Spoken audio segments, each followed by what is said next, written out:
Assalamualaikum warahmatullahi wabarakatuh. Apa kabar teman-teman semua? Semoga kalian semua selalu diberikan kesehatan dan dimudahkan urusannya. Pada kesempatan kali ini saya akan membawakan sebuah cerita yang berjudul Pesan dari Nenek Penunggu Gunung Merapi. Jangan kemana-mana, saksikan terus dan jangan lupa subscribe channel ini agar kalian tidak ketinggalan konten-konten saya yang selanjutnya. Selamat menyaksikan.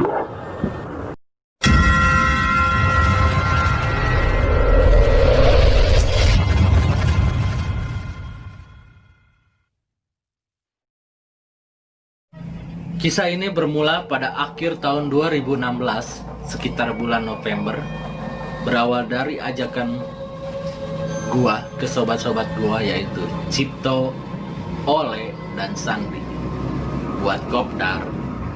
Sekedar informasi, gua kenal mereka waktu bareng-bareng naik ke Gunung Papandayan. Sepulangnya dari Papandayan, kami sudah nggak pernah berkabar lagi, ya hanya via WhatsApp saja. Oke, kembali lagi ke awal. Jadi kopdar saat itu bertujuan untuk menyambung tali silaturahmi sekalian mengenang cerita-cerita konyol di Papandayan kala itu. Kopdar kami tentukan di warkop dekat rumah gua. Di tengah-tengah obrolan, Cipto kemudian berkata, "Woi, kita naik gunung lagi yuk. Udah setahun lebih gak kemana-mana. Udah gatel ini kaki," ujarnya. Pas banget, baru gua pengen ngajakin lo pada. Ya udah, ayo, mau kemana kita? Saya tanya lagi.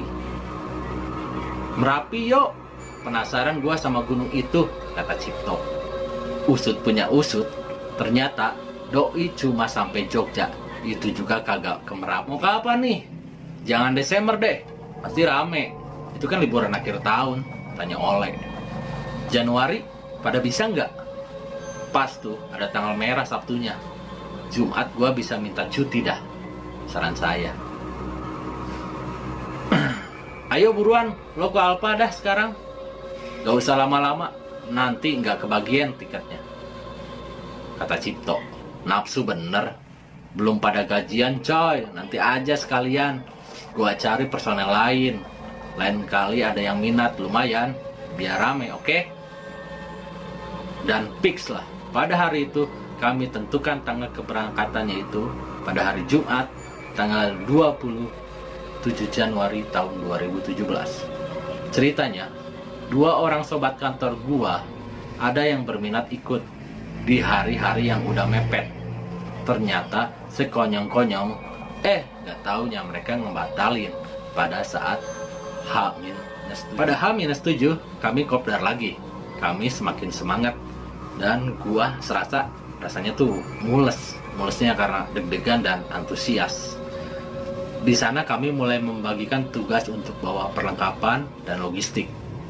Dan ketika mendekati hari H, Cipto WA gua dan bilang kalau kawan rumahnya mau ikut ke Merapi dan mau gantiin tiket kawan gua yang cancel. Oke, lumayan lah nambah 1 personil. Pada tanggal 27 Januari, kereta berangkat pukul 3:15. Sebelum pukul 3, pukul 1 siangnya, saya mulai melengkapi apa aja barang yang belum dan saya masukkan ke keril gua. Keril itu carrier gua ya. Saat itu juga kami mulai saling berkabar lewat WhatsApp dan grup. Setelah nunggu 1 jam, order ojek online pukul 2. Akhirnya si Grab mau jemput gua. Gua pamit sama orang tua gua dan buru-buru samperin Grabnya. Ternyata drivernya cewek. "Mbak, stasiun Pasar Senen ya. Sini saya yang bawa motornya aja gimana? Soalnya kereta saya mau berangkat jam 3 lewat. Saya takut telat." "Gak usah mas, saya aja," kata Mbak Grabnya. "Ya udah deh," kata saya. Di sana saya mulai takut dan cemas, takut terlambat. Ternyata bener, di perjalanan Mbak Grabnya tuh jalanin motornya 40 km per jam. Saking lambatnya, gua ngerasa panik, kesel jadi satu. Pukul 3 yang lain udah pada kumpul di stasiun Pasar Senen, dan gua baru sampai Kalibata. Gua sih yakin bakal ketinggalan kereta, walaupun sedikit optimis bisa ngejarnya. Tetapi pada pukul setengah 4 gua baru sampai Pasar Senen, dan fix gua udah pasti ketinggalan kereta. Ternyata benar. Sempat kecewa dan mau pulang aja, tapi sobat-sobat gue pura-pura sedih gue nggak ikut, dan mereka mulai support gue dari kereta supaya jangan pulang dan nurusin perjalanan. Intinya sih mereka ngarepin logistik, bukan guanya ya. Cara logistik sebagian gue yang bawa. Singkat cerita, pada tanggal 28 Januari pukul 2 siang gue sampai, dan kami ketemuan di seberang Pasar Gamping. Di sana Oleh, Cipto, Sandi, dan Robi udah ready dengan motor sewaan mereka. Di sana muka lelah mereka yang setia nungguin gue datang. Ini dia nih orangnya yang ditunggu-tunggu. Lama banget lu. Bocah pada ngantuk-ngantuk nungguin lo, kata Cipto. Ya maaf, yang nyuruh nyusul siapa? Ujar saya. Iya, ayo udah buruan ke motor, kata Cipto. Tanpa buang-buang waktu, kita langsung meluncur menuju Merapi.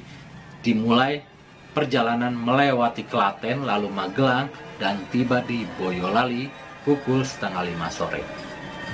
Gua dibonceng sama Oleh, dan sepanjang jalan Oleh cerita kalau dari turun kereta Cipto emang gak sabaran banget ngedumulin gua melulu. Katanya bus gua lama banget gak datang-datang. Cuaca saat itu memang sedang mendung dan sedikit turun kabut. Sesampainya di base camp, kami mendaftarkan diri. Setelah berdoa bersama pukul 5 sore hari, kami mulai melakukan perjalanan dari New Selo. Ada beberapa rombongan pendaki lain yang satu perjalanan dengan kami, dan satu persatu mereka menyusul kami. Tinggallah rombongan kami yang terakhir di jalur itu. Saat itu angin besar disertai hujan gerimis. Kami langsung segera memakai jas hujan dan menyiapkan headlamp karena hari pun mulai gelap. Kami melanjutkan perjalanan, dan jarak pandang saat itu gak bisa jauh lagi karena kabut yang begitu tebal dan hujan semakin deras beserta angin badai. Kurang lebih 1 kilometer kami berjalan, dan samar-samar gua melihat ada jalur kecil di sebelah kanan gua. Gua bilang sama yang lain, bukannya ke kanan ya? Tanya saya sama yang lain. Sama aja kok, jawab Robi.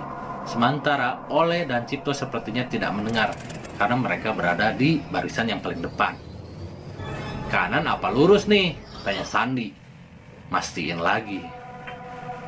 Tuh, Cipto sama Oleh udah pada duluan. Lurus aja dah, kita ikutin mereka, kata Robi. Batin gua saat itu bilang kalau jalur yang kami lewati itu salah. Tapi mau gimana lagi?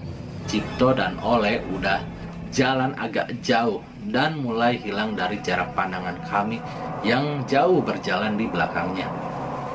Hujan semakin deras dan Cipto mulai kedinginan dan menggigil sampai pipinya mati rasa. Di tengah jalur kami mulai cepat-cepat membagi tugas. Robi dan Oleh bertugas menggelar jas hujan di atas kepala Cipto supaya nggak kehujanan. Sandi menyiapkan pakaian ganti dan gua mengelap punggung Cipto dengan handuk. Setelah Cipto merasa hangat, kami kembali melanjutkan perjalanan.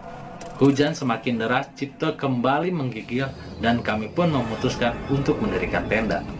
Akhirnya kami menemukan lahan kosong di kiri jalur yang tanahnya cukup rata, cukup untuk mendirikan 2 tenda. Dan kebetulan di depan sudah nggak ada jalur lagi, hanya ada pepohonan singkong. Waktu menunjukkan pukul 3. Tidak berasa langkah kami sedikit dipercepat dan jalur menurun kami lewati. Karena habis hujan, tanah sedikit licin dan gua terpeleset menginjak jalur air dan gua terperosok ke sisi kanan jalur. Dan gua mendarat dengan kedua tangan menahan ke tanah. Ternyata pendaratan gua tidak berhasil dan tangan kanan gua tertancap di bawah potekan batang yang tertancap di tanah. Otomatis tangan gua bercucuran darah.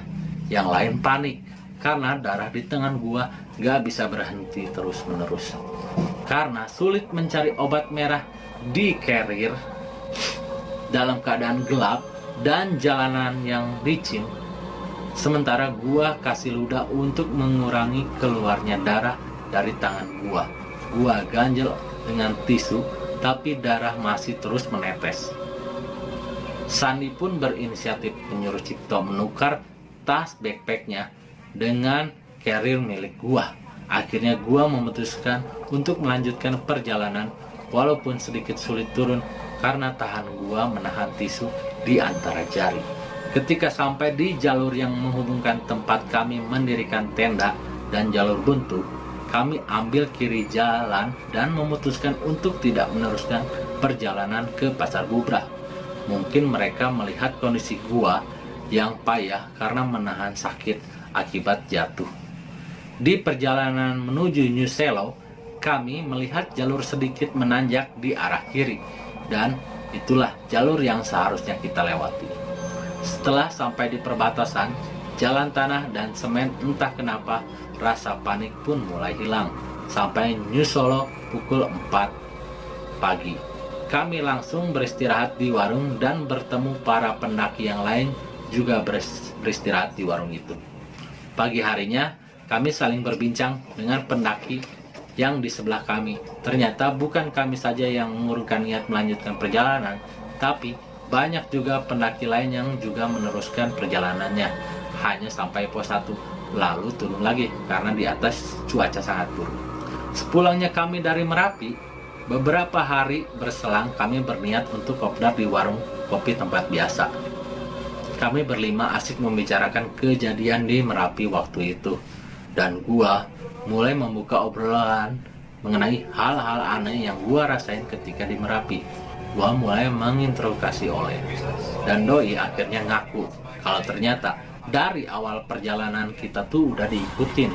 Dari kita mulai nginjekin kaki ke jalur yang salah dekat tempat kita ngecamp, sepanjang jalur itu Oleh ngelihat anak-anak kecil berpakaian lusuh dan sedikit pucat, jumlahnya lebih dari 10 orang. Mereka berjejer di kanan kiri jalan sambil memperhatikan kita lewat. Ada yang gelantungan di keril, ada yang ngikutin di belakang kita sambil bercanda. Lalu, waktu sampai di jalur yang ada anak panahnya, saat Oleh pergi mencari jalur, headlamp Oleh agak redup. Saat Oleh mengarahkan headlampnya, di sebelahnya muncul sok-sok nenek-nenek berpakaian Jawa kuno, dan dia berbicara dengan bahasa Jawa kuno yang intinya, Sebaiknya kalian cepat-cepat turun. Teman kamu ada yang ngedumel terus dari Jogja. Kalau masih nekat diterusin, salah satu kalian gak ada yang bisa pulang. "Inje mbak," jawab Oleh. Tebakan gua benar. Waktu itu Oleh emang kelihatan panik sambil nyuruh kita semua untuk turun. Gak sampai di situ, waktu gua jatuh dan berasa angin kencang meniup pohon besar, Oleh nengok ke arah gua. Dan di belakang gua sama Robi, dia ngeliat nenek-nenek itu masih ngikutin kita. Dan di atasnya lagi, tepat di bawah pohon besar, ada sosok hitam tinggi besar, lebih dari satu, memperhatikan kita dengan sorot matanya yang berwarna merah. Sepanjang kanan dan kiri jalan, kita terus diikuti oleh belasan anak-anak yang berwajah pucat. Dan tepat di belakang Robi, nenek-nenek tadi masih mengikuti kami. Setelah kami sampai di perbatasan New Solo, lalu saat kami istirahat di warung New Selo, Cipto melihat Sandi duduk di sebelah Oleh. Waktu dipanggil-panggil diam saja. Ternyata Sandi lagi tidur di samping Robi. Lah, terus yang duduk siapa? Sampai di Jakarta di dalam Grabcar, Cipto bilang dia juga ngerasa ada yang ngikutin dan merasa ketakutan terus awalnya. Mungkin itu ada hubungannya dengan sikap Cipto yang tidak pernah sabaran dalam perjalanan. Oke, berikut cerita yang bisa saya sampaikan kepada teman-teman semua. Pesan dan makna yang bisa kita ambil dari sebuah cerita kali ini adalah selalu sabar dan selalu berdoa, dan kita harus menjaga tata dalam berkata. Dan jangan lupa dukung konten ini dan terus subscribe agar saya bisa lebih menceritakan pengalaman cerita-cerita yang lebih seru tentunya. Jangan kemana-mana, tonton terus.